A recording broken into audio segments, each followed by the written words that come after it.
Hello everyone. Today I'm going to explain map hierarchy in Java.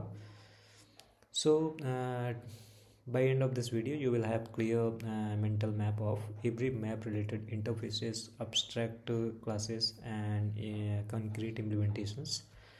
So many Java developers uses HashMap, TreeMap, and there are very few who can answer where does actually map sit in the Java collection hierarchy.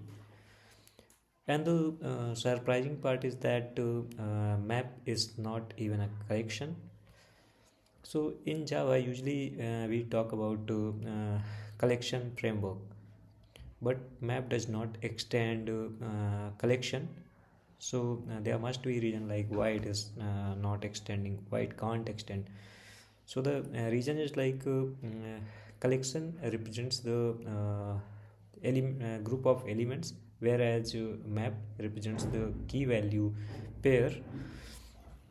So that part is clear. So let's see now what are the things we have under this map hierarchy.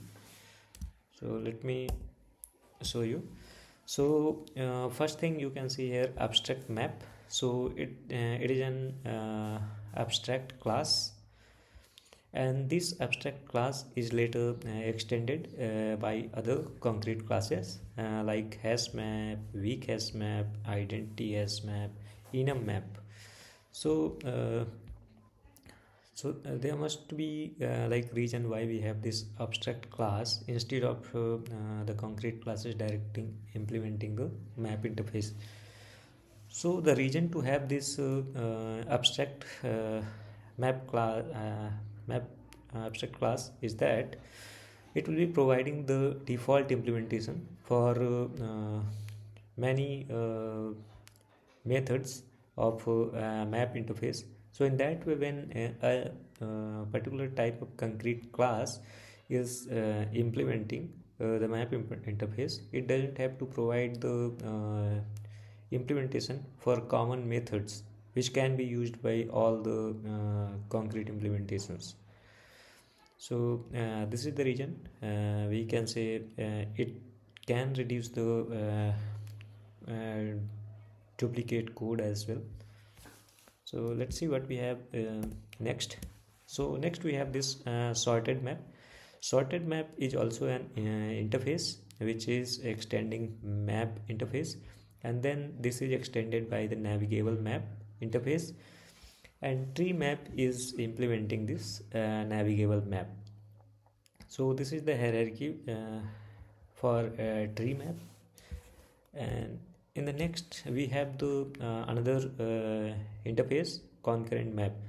So concurrent java.util.concurrent, it's altogether different topic, but since it is implementing this map interface, I have included it here.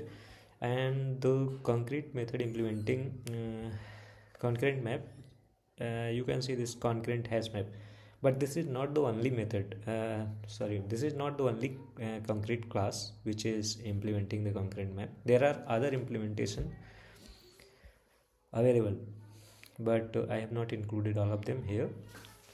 And let's see in the next. So next we have this hash table.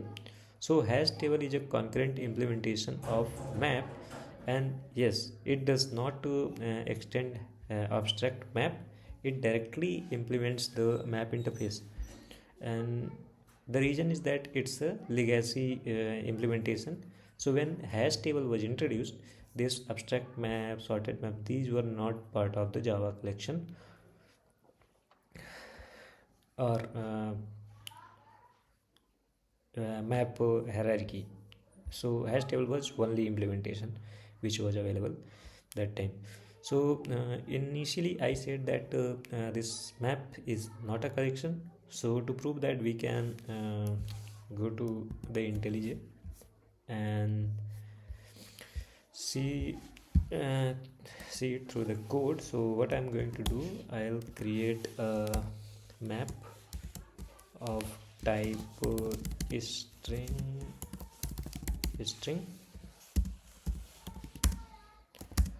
let's initialize it. So what I want to check whether this map is instance of collection or not. So to print the output, I am just writing this print statement. Now we can say map instance of collection. So what this line number 11 is going to print, so this will be printing a boolean value. So if map is a subtype of collection, means map extends collection, it will print true, and if it does not extend the collection interface, then it will print false. So let's run this code. So here you can see that it has printed false. So what does that mean? So it means that map is not a not subtype of collection. It does not extend the collection interface. So this was all I wanted to show in this video, and please comment down the topics that you want me to cover in my next videos. Thank you so much for watching this video.